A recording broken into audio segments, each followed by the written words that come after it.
Senator Thune. Thank you, Madam Chair, and Senator Boozman for holding today's hearing to consider trade and horticulture titles of the Farm Bill. I look forward to working with you, both of you, and our colleagues on this committee to advance a farm bill that supports the needs of producers and rural America. I also want to thank our witnesses, panelists for being here today to provide your input on this important topic. And I want to, I know it's already been touched on, my colleagues have raised this, but before I turn to my questions, I also want to reiterate my concerns with Mexico's efforts to restrict genetically engineered corn imports, which would threaten food security and stifle ag biotech innovation that benefits both the United States and Mexico. And Under Secretary Taylor, I appreciate USDA's strong stance on this issue and urge USDA to continue holding Mexico accountable on its trade commitments. Under Secretary Taylor, as I've previously mentioned to you, I'm concerned about this administration's lack of attention to expanding market access for U.S. agricultural products. I hope you and your and USTR Ag Chief and Chief Negotiator McKillop's recent confirmations are a turning point for this administration when it comes to ag trade. In your new role, what are some specific new ideas, and in addition to maintaining existing access to corn exports to Mexico, what are your ideas on new market access opportunities for U.S. farmers and ranchers? And is the administration considering market access opportunities in Africa? And then finally, are you advocating for reauthorization of Trade Promotion Authority?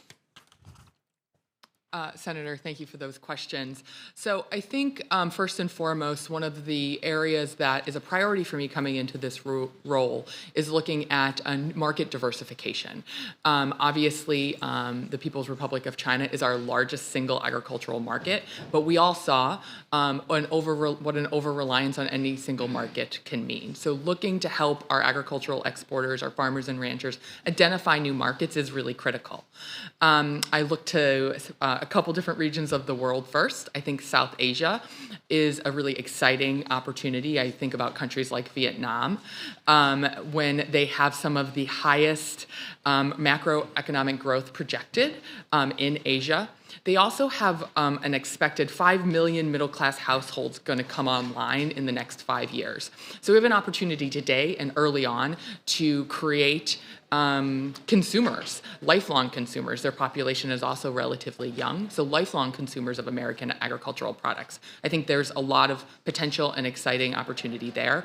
One that while the Indo-Pacific Economic Framework is still getting underdeveloped in exactly what the outcomes might be for U.S. agriculture, but I am hopeful that we will see successful access there, addressing SPS and non-tariff barriers to knock down some trade hurdles that we currently experience. Likewise, you mentioned Africa. I think Africa is generally has a lot of potential. Specifically, I think Kenya is a very exciting potential market, which obviously we are engaging with there as well. We're also engaging in a couple other areas within the African continent. We are working with the African Continental Free Trade Area that is under negotiation there. But one of the areas that we are providing support is technical support, in particular as they are addressing SPS regulations and how science-based principles can really help form that continental trade agreement.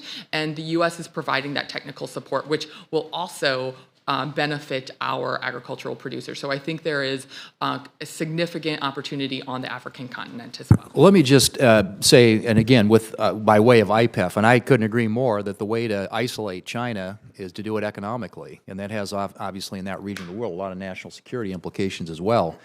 And it just seems like IPEF didn't address the issue of market access, which is what our agricultural producers in South Dakota are looking for. And, free trade agreements with countries in that region of the world, free trade agreements with other places around the world, some that are kind of what we think are low-hanging fruit. And so it just seems like the administration, no request for Trade Promotion Authority, hasn't been an FTA done, and the issue, or the times there have been at least any sort of discussion around this issue, it's been related to issues that don't have anything to do with market access. So I'm just saying, you guys got to step up your game here, and I hope you will. I just have a few seconds here remaining, but during your confirmation hearing, you mentioned your willingness to work with me on a path forward for mandatory country of origin labeling for beef. Last week, I introduced a bill that would direct USTR and USDA to develop a WTO-compliant means of reinstating cool for beef. My question is, will you provide technical assistance on the legislation? And what actions will you take to coordinate with USTR on a path forward for mandatory cool for beef? Senator Thune, we would welcome the opportunity to provide technical assistance on that bill and work with you and Congress on implementation with our colleagues at USTR should it pass. Okay, thank you. Thank you, Madam Chair.